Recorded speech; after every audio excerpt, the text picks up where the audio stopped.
I'm at the office checking my mail, and I'm thinking about how the season is over and how having a small business, landscaping, window cleaning, a service business, a seasonal business, it's like a machine that all high season you're inside of this machine and it's all around you and it's plugged into you and it has prods and prongs and wires. It's like a cyborg, right? And you're like running and operating this thing. It's consuming every minute of your life to keep it going, because where you're not there, it breaks down. And once it's done consuming you and you haven't eaten healthy, you haven't taken care of yourself, you haven't gotten the sleep that you need, you haven't spent time with your family like you should, all the things in your life that could or should have been done are just sitting on a huge heaping trash pile of all the things that you were supposed to get to. It could be something as simple as just organizing your dresser drawers, your files, your folders, or getting that thing done or that paperwork or that thing. And now at the end of the season, this thing just stops and spits you out. And you're just laying there on the ground, used and abused. Just laying there, completely exhausted. And now the habitual patterns that, and this isn't a complete thought yet, but the habits that are so deeply ingrained of you that get you up at the same time every morning and you're running in this reactive state. A service business is riddled with deadlines. That's why you're on time to so many places. That's why you're everywhere you need to be, because there's always people counting on you and there's money to be made or lost. The repercussions are pretty severe, and this is your livelihood. But like I said, at the end of the season, you're just left to your own devices, and now it's just you, and your business is shut down, and now you have to deal with all that stuff that you hadn't dealt with during the summer.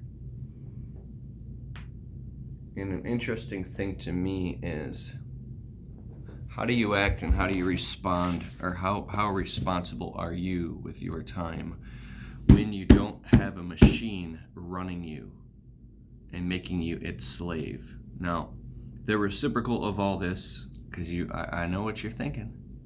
You gotta build systems, Kalfas. You could be financially free. You could run your business from the Caribbean islands from a laptop and a cell phone if you build systems. Because your real business is... I'm going to get to that.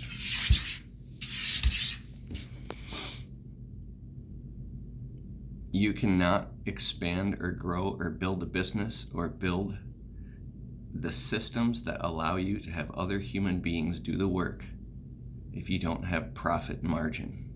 Profit margin and the man-hour rate is the crux and the center of all this. Unless your profit margin is high enough that affords you to slow down and build the systems. Imagine there's a water like pipeline, it's a water pipe, right? And it's like dripping on the ground. It's running all over the floor, right? And or just into the dirt, okay? And you got to get buckets of water, and then run and keep filling up people's glasses of water. There's like a whole village of people, right? And they're depending on you.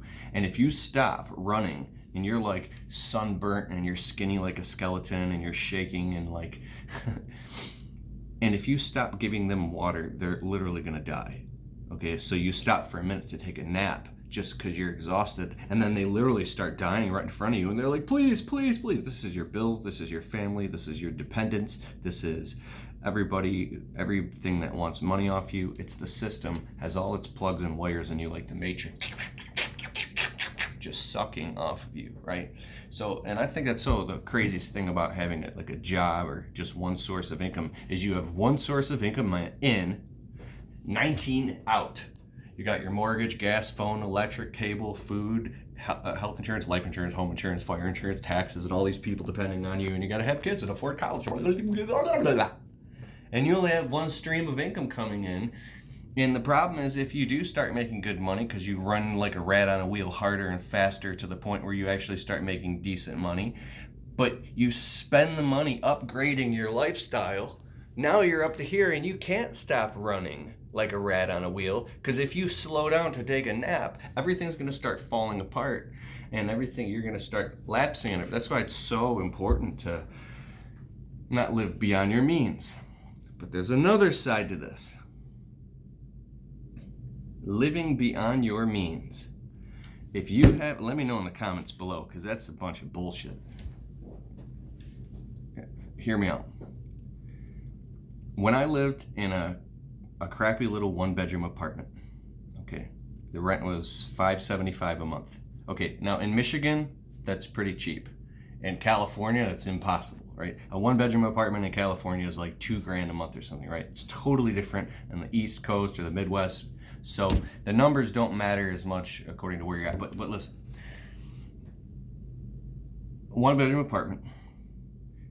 I was parking my truck and trailer outside in visitor parking spaces where I had the landlord and the tenants all over my ass constantly, to the point where they actually just started giving up and just letting me park there. Okay, I had my truck and my trailer and oil stains, and then they didn't like it, and my stuff got, they tried to break in the middle of the night. I couldn't afford a shop. So I parked all my equipment out on the street, and on the other side of my trailer, there was residential homes. Now all these residents were pissed off. The cops left a ticket on my windshield, then I had to pay that, and it was very stressful. And I had crackhead and alcoholic neighbors, because when you live in an apartment, stealing stuff off of my front door. My wife having to go downstairs in the middle of the night scared me, waking up in the middle of the night to go help my wife, do coin laundry. And then the neighbors taking our clothes out of the wet washer or out of the dryer and then putting our wet clothes undried, stealing our dryer time. And my wife constantly upset because we have soaking wet clothes sitting on top of the dryer, getting musty, that she has to rewash. So this is one of many, many things you go through when you're broke. The cost of being broke is so incredibly expensive. It's unreal. So now if you live like in a mobile home, a trailer, or a one-bedroom apartment, and you want to grow your landscaping business, you have to go get a storage unit or rent out a shop or get a lot or a commercial space. And depending on where you live, I've met and talked to a lot of landscapers. They're like, well, I just happen to live out in the boonies or up north or in the woods where like, I'm going to bring all this full circle, but where I have access to a bunch of land and property, and it was never a problem for me. If you live in the city, and I know in my city, there's nowhere to park anything. You better have a house and a mortgage and a garage, or have access to a commercial lot, and you're paying $400 a month, which if you're doing great in business, that's nothing. It's just part of the bills that makes you money. But when you're in the early stages of business and every penny counts, $400 a month just to park your truck and trailer is a lot of freaking money. So like me, where I live, I got a house now, right?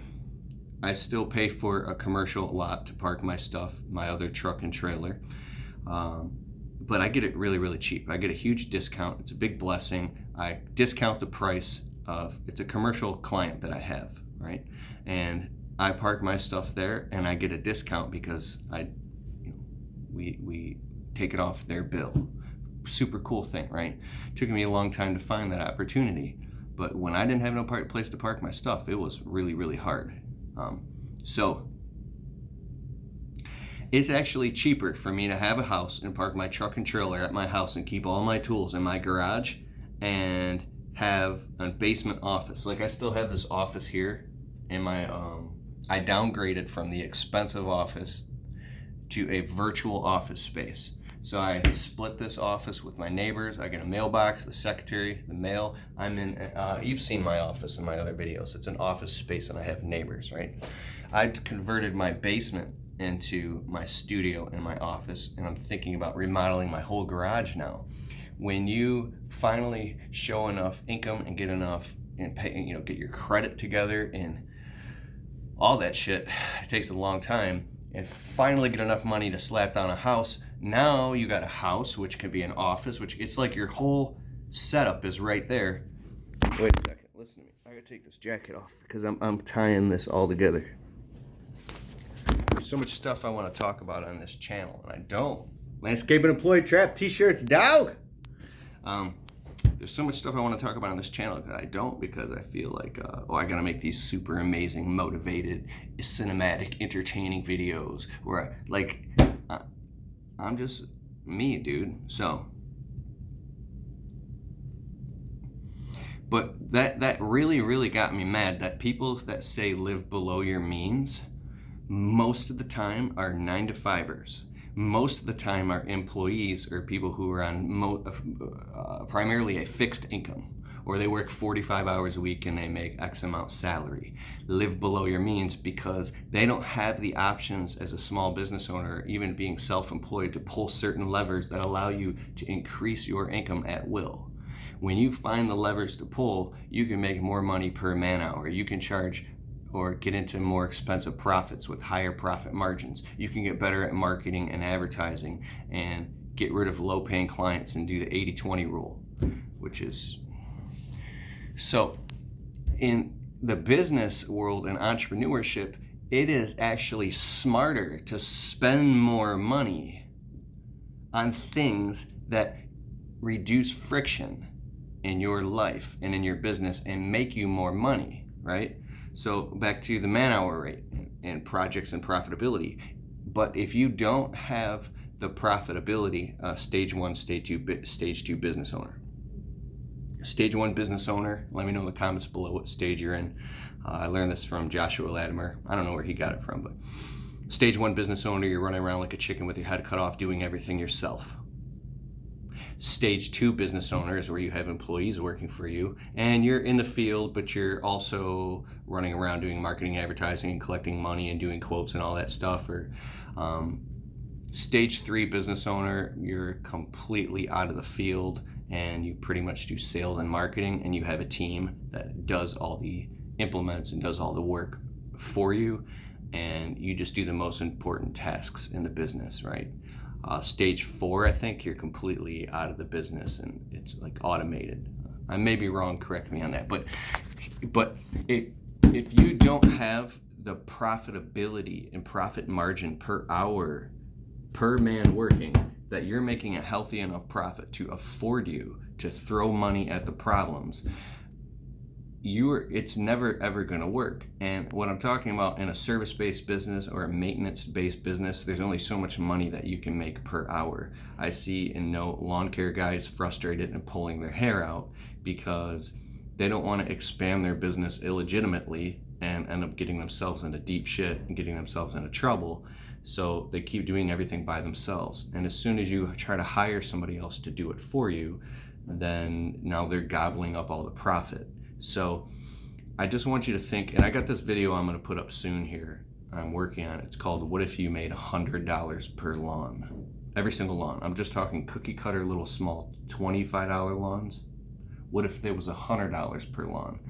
The whole point of this video is you'd be making so much profit margin that you could literally go out and do 20 lawns a day. You can make $2,000 a day in revenue and be done by 4 o'clock, right?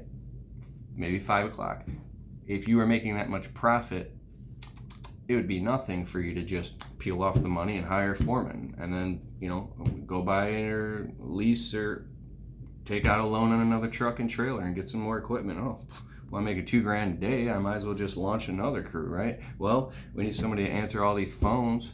Well, let me spend some more money in marketing and advertising, and let's just go lease out an office space and get an office manager and a secretary and a calling center. I mean, Jesus, I'm making so much money that I might as well just I feel like I can't breathe in this little trailer I'm living in. Let me upgrade and get myself a house, right? Man, I'm sick of this truck that keeps breaking down. It has 250,000 miles on it. Let me just go straight to the car lot and just go buy me a Ford F-250 or a 2500 Cummins diesel truck. oh wow, man, we're sick of all digging all this stuff, man. We need to go get a skid steer. Let's just go straight to the dealer and go get a skid steer. And we need a trailer. Let's get the trailer. Okay, we got the skid steer. We got the trailer. Man, I'm trying to do all this stuff and build all these designs for these customers. And man, let's just hire a freelance graphic designer and start throwing all that to them. Man, I'm making so much. Like, what I'm saying is, when you make money, when you have money coming in, cash flow and big chunks of money coming in, when you're making, I don't know, depends on where you're at.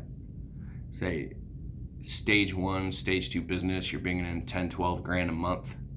When you start bringing 20, 30, 40, 50,000 a month, and you have $50,000 months all the time, and you have so much profit margin coming in. I'm talking about excess money left over after everything is paid. You just has all this excess money.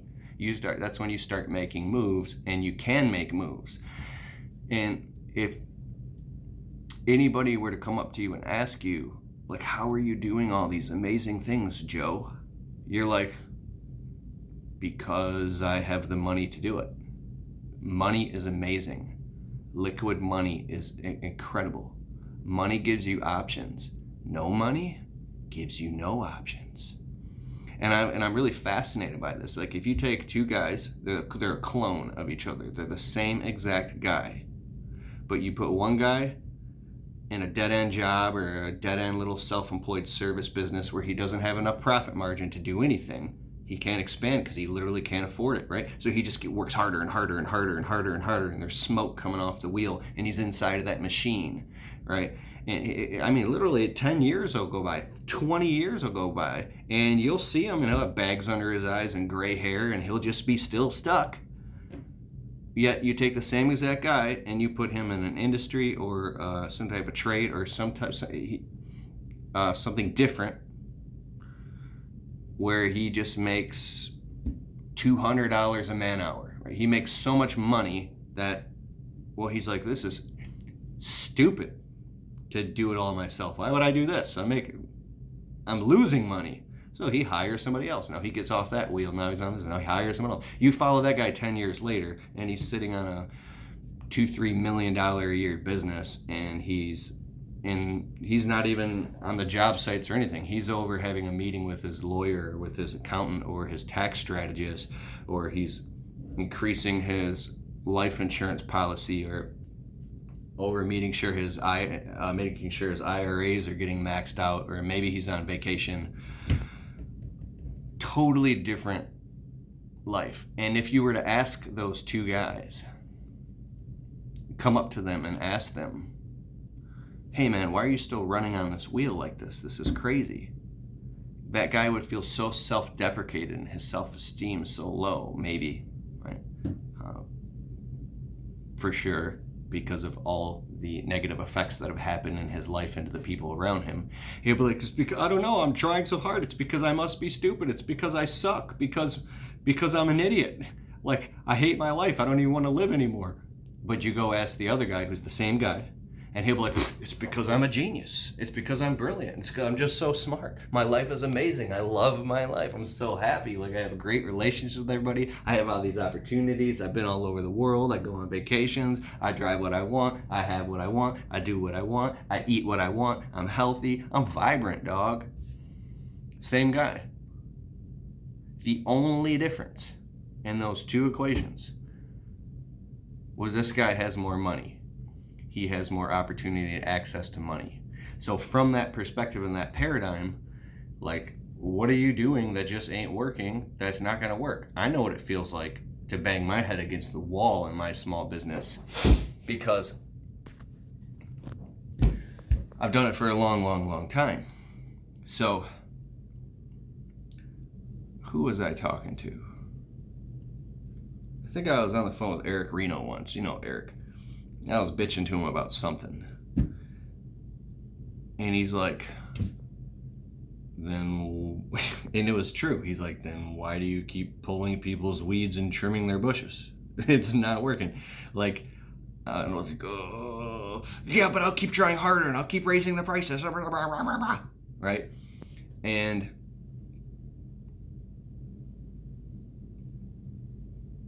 I can't get too much into his business, but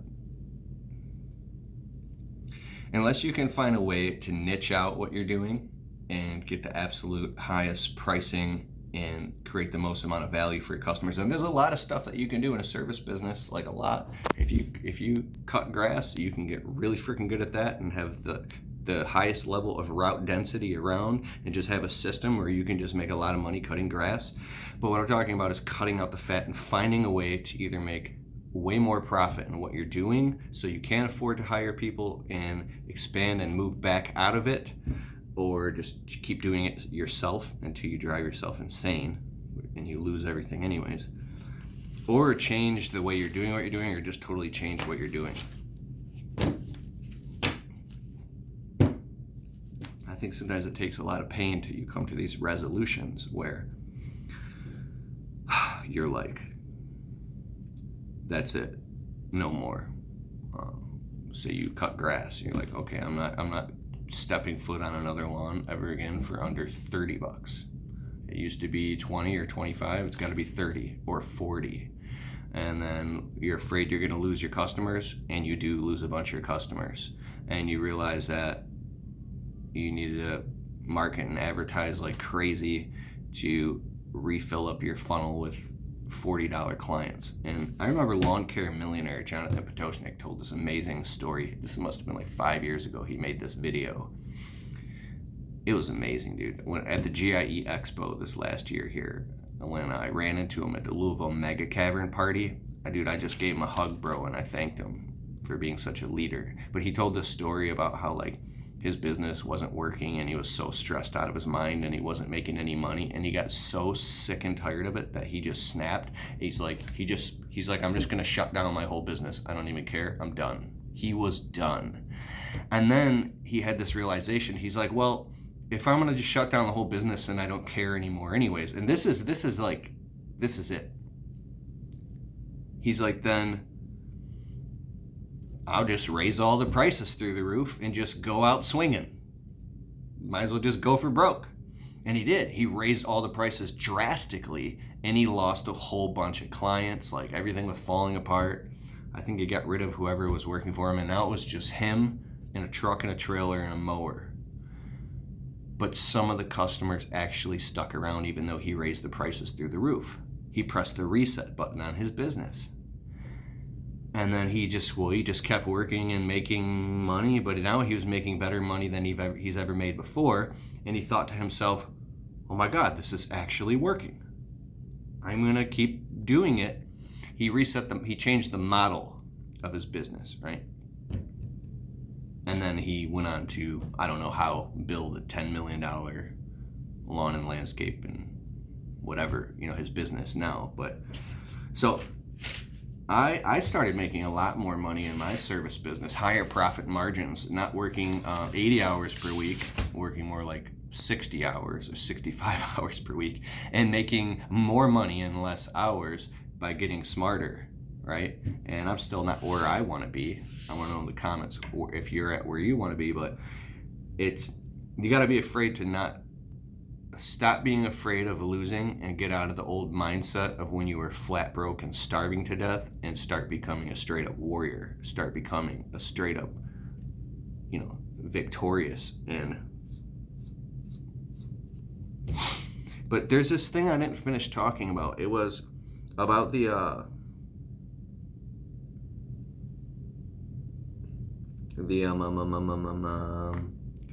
I was talking about like your lifestyle and don't spend more like than you make and live below your means, and how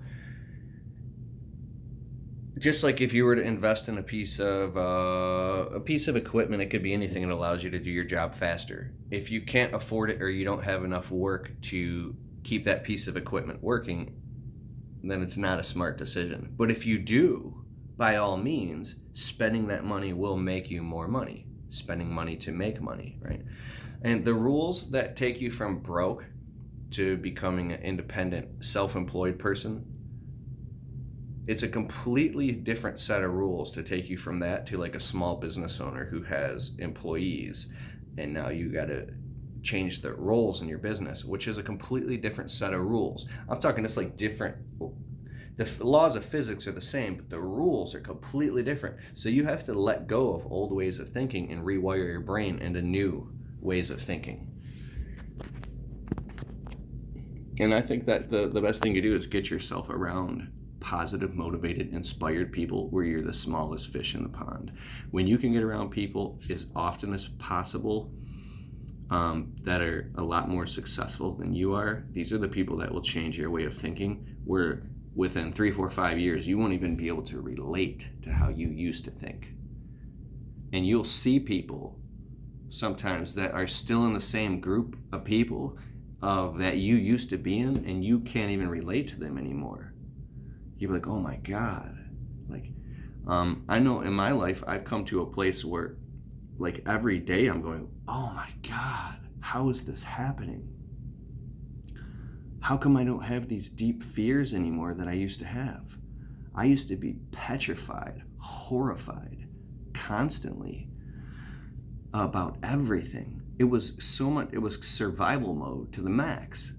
And I just can't believe that I think more like a successful person now, because I was so deeply ingrained in me how poor my thinking actually was.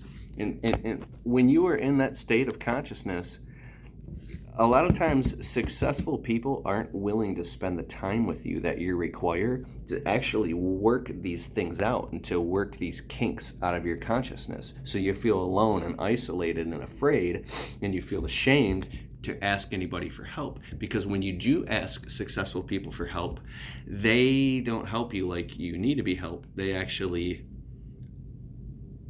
sometimes can criticize you or condemn you or talk to you like you're stupid or just try to give you a quick fix solution. But what you really need is to get deep inside the deep embedded knots, these pathologies inside of your consciousness, and massage these things. They're gripping for dear life, and breathe into them and slowly unwind them and let them go, and then reinforce and build new healthy belief patterns that are that prove to you that you are in a world of abundance, not in a world of lack and fear and shame and everything's going to fall apart every second. Oh my God, that you're in a place of abundance. Everything is going to be okay. Whatever comes at you, no weapon formed against you shall prosper. You can handle anything. You're the type of person that handles hard things, and you're the type of person who leans into hard things. You're the type of person who doesn't stick your head in the sand. When a problem arises, you nip it in the bud before it turns into a bigger problem. You're a proactive person you're a freaking warrior and you get shit done. You're open and honest and caring and loving and empathic, but you don't let people walk on you. You have healthy boundaries. You don't let negativity in. You don't even tolerate your own negative thinking. If you find yourself speaking negative thoughts, you quickly stop and retract them and start talking positive thoughts, right? When you start to become self-aware of your own self-limiting beliefs, you start to put them in check. Even if you don't know the answers yet, you know that you ask yourself these questions moment by moment. Is this thought taking me closer to my life's deepest purpose and calling and my goals, or is it going to pull me away? Is listening to this person gossip and complain and talk shit about somebody else or complain going to take us further to the promised land? Or is it going to retract and pull us down into a hole of despair? So moment by moment, you start to develop this muscle that's like surfing on a wave. You're surfing, and you start getting good at paying attention to what's real and what's fake. You develop discernment and wisdom, and then you don't buy into your own negative lies and beliefs and thoughts. Deception, you become aware of deception and deception in other people, right? So even when you are going through hard times or a storm or a bad day or negative thoughts, you're down or you're going through some depression, you still don't believe it and buy into it because there's a part of you that's not just in the flesh. There's a part of you that's in the spirit that's looking down and saying, hey, it's just a rainy day, and rainy days come. But if you allow that rainy day to get to you and pull you down, whether it's a sick loved one or you're sick or something going on in your family, this happens to everybody. It's not just you. When you feel alone, like it's just you that's going through that, and why me, thoughts of why me, woe is me. You're isolating yourself and you're living what's called the caged life. Brendan Burchard talks about this, and that's a really hard place to be in because you can't experience any growth, right?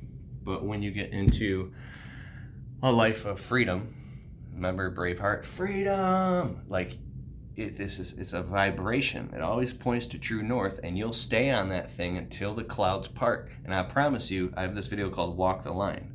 Good man, good man, good man, good woman. You know, if you stay on the straight and narrow path and you always do the right thing, even when nobody's looking, and you check your thoughts and you make sure that you stay steadfast, when the clouds do actually part in your life and these opportunities come flowing in, you're going to be ready and prepared, and you'll have your nets casted, and you will catch plenty of fish, and you will go you'll get out of linear into geometric, and you'll freaking quantum leap, boom, into a whole new level of life, and you'll be like, oh my God, it's happening. It's actually happening for me.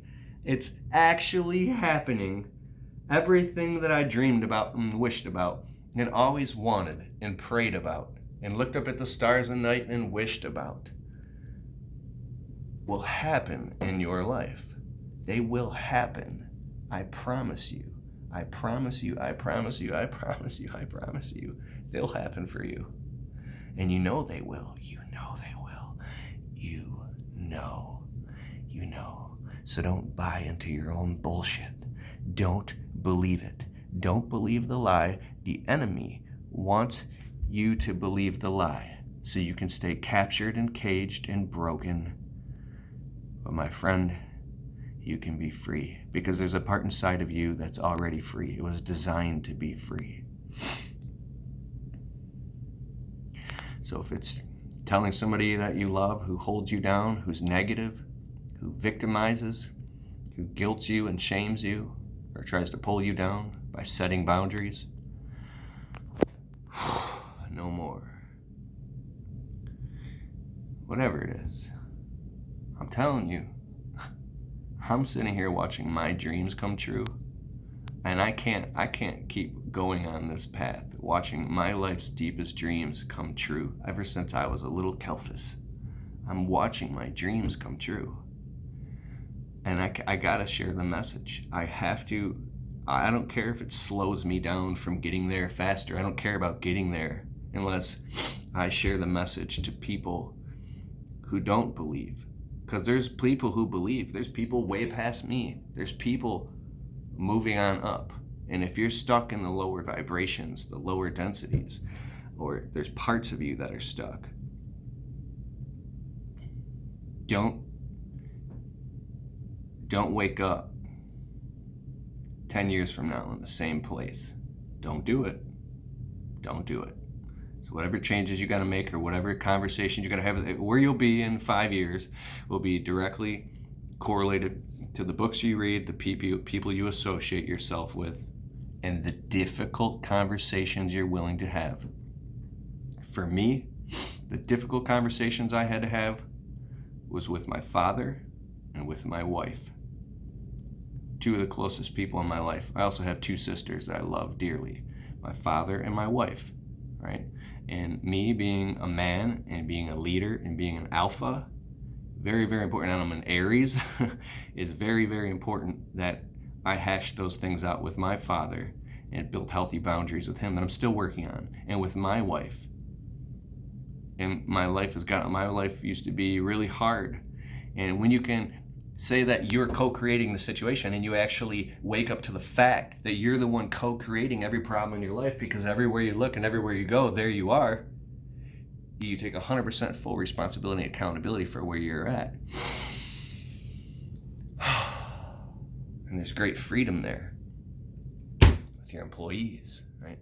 And when you actually let down your ego, your fucking ego, and you start listening to the guys that have gone before us, all these successful guys in our industry that are telling us, they're not lying to us, they're telling us the truth.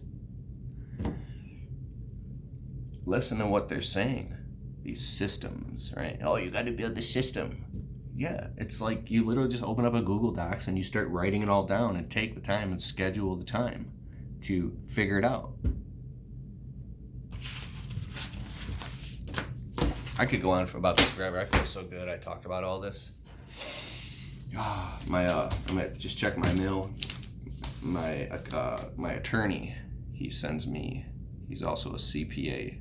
He's awesome publications, and he's got one about tax time and deductions that you can take and everything about that. So I'm gonna be getting all my taxes prepared soon. I always get all mine done early and just get all that done and out of the way. And it's a different video. Stanley Genetic just posted an awesome video about taxes. I'll check his channel out, or I'll put a link below. If you like videos like this, let me know.